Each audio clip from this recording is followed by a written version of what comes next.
Assalomu alaykum. Hurmatli tomoshabinlar. Bugun men siz uchun juda muhim, shoshilinch xabar bilan chiqmoqdaman. Ayniqsa agar siz pensioner bo'lsangiz yoki sizning oilangizda pensionerlar bo'lsa, bu ma'lumotni oxirigacha diqqat bilan tinglashingiz shart. Bu shunchaki bir xabar emas, balki sizning moliyaviy barqarorligingizga va hayot sifatining yomonlashmasligiga bevosita ta'sir qiladigan jiddiy ogohlantirishdir. Pensiya jamg'armasi tomonidan e'lon qilingan bu yangilik ko'pchilikni xavotirga solishi mumkin. Lekin men sizga hammasini batafsil tushuntiraman. Nimalarni bilishingiz kerakligini va qanday harakat qilishingiz lozimligini birma-bir ko'rsatib beraman. Shu sababli iltimos videoni tomosha qilishni davom eting. Kanalimizga hoziroq obuna bo'ling va ushbu muhim videoga like bosing. Toki bu ma'lumot ko'proq insonga yetib borsin. Va eslab qoling, har bir detal muhim. Muammoning mohiyati. Avvallari va hozir nima o'zgardi keling. Avvalo bu yerda nimaga urg'u berilayotganini tushunib olaylik. Pensiya tizimi doimiy ravishda takomillashib boradi. Ammo ba'zida bu takomillashuvlar pensionerlardan ham ma'lum bir harakatlarni talab qiladi. Avvallari pensiya tizimi ancha an'anaviy usulda ishlardi. Ko'pchilik pensiyalarni pochta orqali olardi. Pensiya jamg'armasi bilan aloqa qilish uchun shaxsan o'zlari borib murojaat qilishlari, uzun navbatlarda turishlari yoki hujjatlarni qo'lda to'ldirishlari kerak edi. Ma'lumotlarni yangilash, yangi hujjatlar taqdim etish yoki har qanday savol bo'lsa, bu jarayonlar ancha murakkab va vaqt talab qiladigan jarayonlar edi. Ko'pincha pensionerlar qog'ozbozlik bilan bog'liq qiyinchiliklarga duch kelishardi. Masalan, ism sharifdagi kichik xatolar, tug'ilgan sanadagi nomuvofiqliklar yoki manzildagi o'zgarishlar ham pensiya olishda jiddiy muammolarni keltirib chiqarishi mumkin edi. Pensiya jamg'armasi xodimlari har bir hujjatni qo'lda tekshirishi, har bir murojaatni alohida ko'rib chiqish kerak edi. Bu esa tizimning tezkor ishlashiga to'sqinlik qilar, pensionerlarning ham vaqtini, ham asabini tortib olardi. Hozir esa vaziyat tubdan o'zgardi. Mamlakatimizda raqamlashtirish jarayonlari jadal sur'atlar bilan olib borilmoqda va bu pensiya tizimini ham chetlab o'tgani yo'q. Pensiya jamg'armasi o'z ishini optimallashtirish, pensionerlarga xizmat ko'rsatish sifatini oshirish va ortiqcha byurokratiyadan qochish maqsadida bir qator yangi tartib-qoidalar va tizimlarni joriy etmoqda. Gap asosan ma'lumotlar bazasining yangilanishi, ma'lumotlarning aniqligi va pensionerlar bilan aloqaning raqamli kanallar orqali yo'lga qo'yilishi haqida ketmoqda. Pensiya jamg'armasining shoshilinch xabari aynan shu yangilanishlar bilan bog'liq bo'lib, har bir pensioner o'z ma'lumotlarini tekshirib, zarur bo'lsa ularni to'g'rilashi yoki yangilash kerakligini anglatadi. Bu o'zgarishlarning asosiy maqsadi pensiya to'lovlarining o'z vaqtida, to'g'ri va hech qanday uzilishlarsiz amalga oshirilishini ta'minlashdir. Axir, noto'g'ri yoki eskirgan ma'lumotlar pensiya to'lovlarining kechikishiga, hatto butunlay to'xtab qolishiga sabab bo'lishi mumkin. Bu esa har qanday pensioner uchun juda katta muammo. Chunki pensiya ularning asosiy daromad manbai hisoblanadi. Asosiy qism 1. Nimalarni bilish kerak, kimlar xavotirlanishi kerak, kimlar esa yo'q. Keling, endi eng muhim qismga o'tamiz. Pensiya jamg'armasining bu shoshilinch xabari nimalarni anglatadi va kimlar uchun ayniqsa muhim? Eng avvalo, bilishingiz kerak bo'lgan asosiy narsa shundaki, pensiya jamg'armasi o'z ma'lumotlar bazasini to'liq qayta ko'rib chiqmoqda va har bir pensionerning shaxsiy ma'lumotlari, bank rekvizitlari, aloqa ma'lumotlari va boshqa muhim detallarning to'g'riligini ta'minlashga qaratilgan harakatlarni amalga oshirmoqda. Bu degani, agar sizning ma'lumotlaringizda kichik bir nomuvofiqlik bo'lsa ham, bu sizning pensiyangizga ta'sir qilishi mumkin. Jamg'arma to'lovlarni amalga oshirishda elektron tizimlarga tobora ko'proq tayanmoqda. Bu esa ma'lumotlarning ayniqsa aniq bo'lishini talab qiladi. Kimlar xavotirlanishi kerak? Bu ogohlantirish birinchi navbatda quyidagi toifadagi pensionerlar uchun juda muhim. 1. Ma'lumotlari anchadan beri yangilanmaganlar. Agar siz uzoq vaqt davomida pensiya jamg'armasi bilan bog'lanmagan bo'lsangiz, manzilingizni, telefon raqamingizni yoki bank hisobingizni o'zgartirgan bo'lsangiz, lekin bu haqda xabar bermagan bo'lsangiz, siz birinchi guruhga kirasiz. 2. Pensionerlik davrida ism sharifini o'zgartirganlar, masalan, turmushga chiqqandan keyin familiyasini o'zgartirgan ayollar, hujjatlardagi eski va yangi ma'lumotlar o'rtasidagi nomuvofiqlik jiddiy muammolarga olib kelishi mumkin. Bank hisob raqamlarini o'zgartirganlar, pensiya to'g'ridan-to'g'ri bank kartangizga tushadigan bo'lsa, yangi hisob raqamini jamg'armaga yetkazish shart. 4. Nogironlik pensiyasi oladiganlar. Ularning holati bo'yicha ma'lumotlar muntazam yangilanib turishi kerak bo'lishi mumkin. 5. Pensiyaning qaysidir turini olish huquqi o'zgarganlar. Masalan, boquvchisini yo'qotganlik pensiyasi olgan talabalar o'qishni tugatganda. Keling, ba'zi aniq misollarni ko'rib chiqaylik. Misol 1. Omon ota va uning eski manzil ma'lumotlari. Tasavvur qiling, 72 yoshli Omon ota yoshligidan bir joyda yashab kelgan. Bir necha yil avval u farzandlarining yoniga boshqa tumanga ko'chib o'tgan. U pensiya jamg'armasiga o'zining yangi manzilini xabar bermagan. Chunki pensiyasini pochta orqali emas, balki bank kartasiga olar edi. Endi pensiya jamg'armasi yangi tizimga o'tish arafasida bo'lib, pensionerlar bilan aloqani mustahkamlash maqsadida ularga turli ogohlantirishlar yoki ma'lumotlar yuborishi mumkin.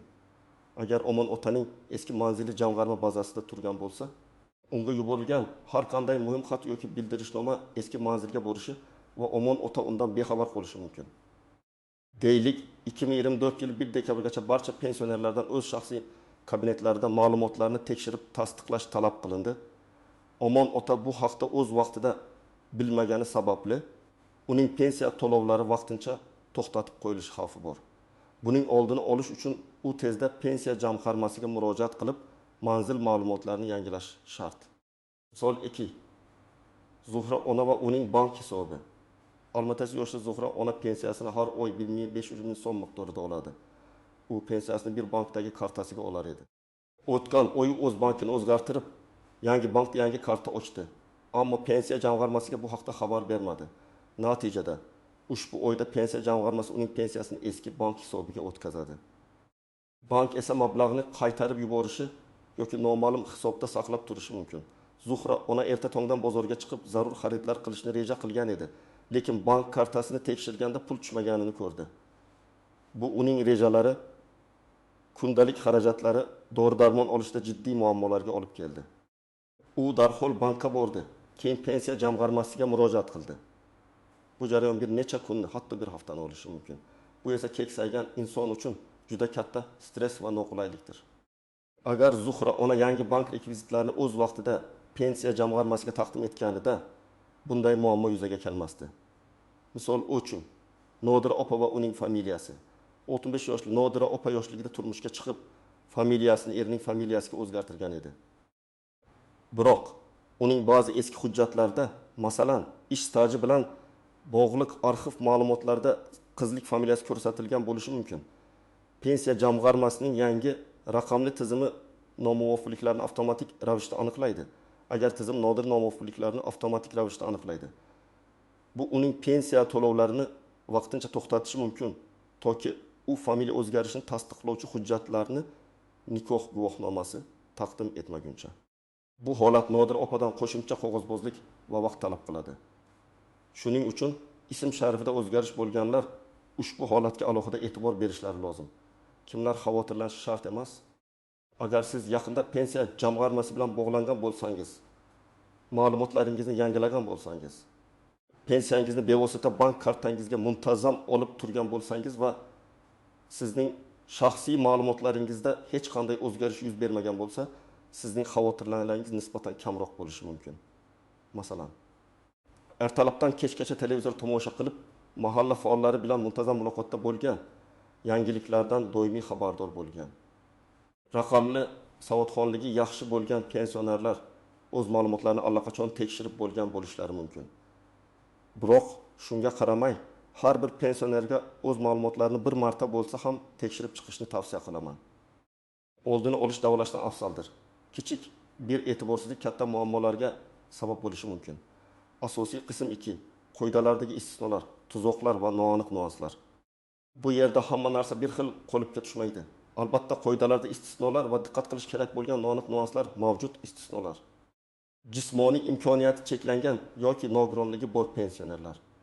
Agar pensioner to'shakda yotgan bo'lsa, mustaqil ravishda pensiya jamg'armasiga bora olmasa yoki onlayn xizmatlardan foydalana olmasa, ular uchun maxsus tartib-qoidalar amal qiladi. Bunday hollarda qarindoshlari yoki vasiylari ularning nomidan harakat qilishlari mumkin, ammo buning uchun ishonchnoma yoki vasiylikni tasdiqlovchi hujjatlar talab qilinadi. Pensiya jamg'armasi bunday shaxslarga yordam berish uchun maxsus xizmatlarni, masalan, uyga xodim yuborish taklif qilishi mumkin. Biroq bu haqda oldindan xabar berish va murojaat qilish zarur. Bunday vaziyatda harakat qilish tartibi boshqacha bo'ladi. Ularga borish shart emas, balki jamg'arma ularning ahvolini hisobga olib, o'zi yordam qo'lini cho'zadi. 2. Xorijda yashovchi pensionerlar. Xorijda yashovchi pensionerlar O'zbekiston fuqarosi bo'lib, xorijda doimiy yashayotgan va pensiya oladigan shaxslar uchun ham o'ziga xos tartib mavjud. Ular O'zbekistonning xorijdagi konsullik muassasalari orqali ma'lumotlarni tasdiqlashlari yoki yangilashlari mumkin. Konsullik xodimlari ularga zarur hujjatlarni rasmiylashtirishda yordam beradi va pensiya jamg'armasiga yuborishadi. Bu jarayon biroz ko'proq vaqt talab qilishi mumkin.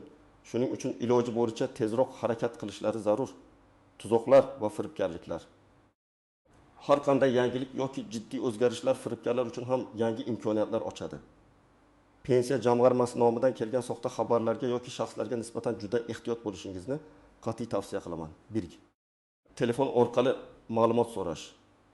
Hech qachon bank karta raqamingizni, parolingizni, pin kodingizni yoki shaxsiy identifikatsiya raqamingizni telefon orqali notanish shaxslarga aytmang. Pensiya jamg'armasi yoki bank xodimlari sizdan hech qachon bunday ma'lumotlarni telefon orqali so'ramaydilar. Agar shunday qo'ng'iroq bo'lsa, darhol aloqani uzing va shubhali holat haqida pensiya jamg'armasining ishonch telefoniga xabar bering. 2. Soxta veb-saytlar va ilovalar. Agar sizga SMS orqali pensiya jamg'armasining yangi portaliga kiring va ma'lumotlaringizni tasdiqlang degan xabar kelsa, u yerdagi havolaga shubhasiz kirmang. Har doim rasmiy veb-saytlarga, masalan, my.uz yoki pension.uz to'g'ridan-to'g'ri brauzer orqali kirishga harakat qiling. Firibgarlar ko'pincha rasmiy saytlarga o'xshash, ammo kichik farqlarga ega soxta saytlarni yaratadilar. Ular orqali ma'lumotlaringizni kiritishingiz bilan firibgarlar uni qo'lga kiritishadi. Ochiq soxta pensiya jamg'armasi xodimlari. Ba'zida firibgarlar o'zlarini pensiya jamg'armasi xodimlari deb tanishtirib uyingizga kelishlari mumkin. Har doim ularning shaxsini tasdiqlovchi guvohnomasini so'rang va telefon orqali jamg'armaning rasmiy raqamlari orqali ularning haqiqatan ham shu tashkilot xodimi ekanligini tekshiring. Ular sizdan pul so'rashi, yordam evaziga ma'lum bir miqdorni talab qilishi mumkin. Bu holatda hech qanday shartga rozi bo'lmang. Noaniq nuanslar, ba'zida kichikdek tuyulgan narsalar katta muammolarga olib kelishi mumkin. Aloqa ma'lumotlari, telefon raqamingizning eski yoki ishlamaydigan bo'lishi. Agar pensiya jamg'armasi siz bilan aloqa qila olmasa, muhim xabarlarni yetkaza olmasa, bu sizning pensiya to'lovlaringizga ta'sir qilishi mumkin. Masalan, sizning shaxsiy kabinetingizga kirish uchun mobil raqamingizga SMS xabar kelishi mumkin. Agar raqam eskirgan bo'lsa, siz kirish huquqini yo'qotasiz. 2 ID karta yoki pasportning amal qilish muddati. Agar pasportingizning muddati o'tgan bo'lsa yoki ID kartangizni yangilash kerak bo'lsa, bu ham pensiya to'lovlarida uzilishlarga sabab bo'lishi mumkin. Davlat xizmatlari markazi yoki ichki ishlar bo'limiga murojaat qilib, hujjatlaringizni o'z vaqtida yangilab turish juda muhim. Jamg'arma ma'lumotlar bazasida sizning shaxsingizni tasdiqlovchi hujjat ma'lumotlari aktual bo'lishi shart. 30. Imzo va familiyadagi kichik tafovutlar. Ba'zida eski hujjatlarda ismingiz yoki familiyangizning yozilishida kichik farqlar bo'lishi mumkin. Masalan, Nargiza o'rniga Nargiz. Raqamli tizim bunday nomuvofiqliklarni aniqlaydi va tasdiqlash uchun qo'shimcha hujjatlar talab qilishi mumkin. Bu pensiya to'lovlarining kechikishiga sabab bo'lishi mumkin. Shuning uchun barcha hujjatlaringizda ma'lumotlar bir xil yozilganiga ishonch hosil qiling. Agar farqlar bo'lsa, ularni bartaraf etish uchun huquqiy choralar ko'rish kerak. Masalan, sud orqali yoki FHDYO fuqarolik holati dalolatnomalarini yozish organlari orqali ma'lumotlarni to'g'lash haqida murojaat qilish. Amaliy maslahatlar tomoshabin nima qilish kerak? Xo'sh, endi eng muhim savolga javob beramiz. Siz nima qilishingiz kerak? Bu vaziyatda qanday harakatlanish lozim? Men sizga aniq va bosqichma-bosqich ko'rsatmalar beraman. Birinchi qadam, o'zingizning hozirgi holatingizni tekshiring. Avvalo, siz o'zingizning shaxsiy ma'lumotlaringiz pensiya jamg'armasi bazasida qanchalik to'g'ri ekanligini bilib olishingiz kerak. Buning bir necha yo'li bor. Yagona interaktiv davlat xizmatlari portali my.uz orqali. Bu eng zamonaviy va qulay yo'l hisoblanadi. Agar sizda my.uz saytida shaxsiy kabinetingiz bo'lsa, u yerga kirib pensiya va nafaqalar bo'limini tanlashingiz, keyin pensiya to'g'risidagi ma'lumotnoma olish yoki shunga o'xshash xizmatdan foydalanishingiz mumkin. Bu sizga pensiya jamg'armasi bazasidagi asosiy ma'lumotlaringizni ko'rsatadi. U yerda ism sharifingiz, tug'ilgan sanangiz, pensiya turi va boshqa ma'lumotlar ko'rsatiladi. Bu ma'lumotlar sizning hujjatlaringiz bilan bir xil ekanligiga ishonch hosil qiling. Agar hali shaxsiy kabinet yaratmagan bo'lsangiz, uni yaratish unchalik qiyin emas. Davlat xizmatlari markaziga borib, mobil raqamingizni ro'yxatdan o'tkazish orqali tezda kabinet ochishingiz mumkin. Bu kelajakda boshqa davlat xizmatlaridan foydalanish uchun ham juda foydali. 2. Pensiya jamg'armasining hududiy bo'limiga shaxsan tashrif buyurish. Agar sizda internetdan foydalanish imkoniyati bo'lmasa yoki onlayn tizimlar siz uchun murakkab bo'lsa, yashash joyingizdagi pensiya jamg'armasi bo'limiga murojaat qilishingiz mumkin. O'zingiz bilan pasportingizni olishni unutmang. U yerda xodimlar sizning ma'lumotlaringizni tekshirib berishadi va mavjud muammolar haqida ma'lumot berishadi. Bu usul an'anaviroq, lekin ishonchlidir. O'tu, ishonch telefonlari orqali murojaat. Pensiya jamg'armasining rasmiy saytida yoki mahalliy bo'limlarda ishonch telefon raqamlari mavjud. Ushbu raqamlarga qo'ng'iroq qilib, o'z ma'lumotlaringizni tekshirish yoki savollaringizga javob olishingiz mumkin. Ammo eslatib o'taman, telefon orqali maxfiy ma'lumotlarni bermang, faqatgina umumiy savollarni berish uchun foydalaning. Ikkinchi qadam. Agar harakat qilish zarur bo'lsa, nima qilish kerak? Agar sizning ma'lumotlaringizda nomuvofiqliklar aniqlansa yoki ular eskirgan bo'lsa, zudlik bilan harakat qilishingiz kerak. Qayerga borish kerak? Asosiy manzilingiz sizning yashash joyingizdagi pensiya jamg'armasi hududiy bo'limi. Bu yerda siz barcha masalalarni hal qilishingiz mumkin. Davlat xizmatlari markazlari, ba'zi pensiya xizmatlari davlat xizmatlari markazlari orqali ham ko'rsatiladi. Masalan, pensiya turini o'zgartirish, ma'lumotnoma olish va hokazo. Siz o'zingizga yaqin bo'lgan DXMga murojaat qilishingiz mumkin.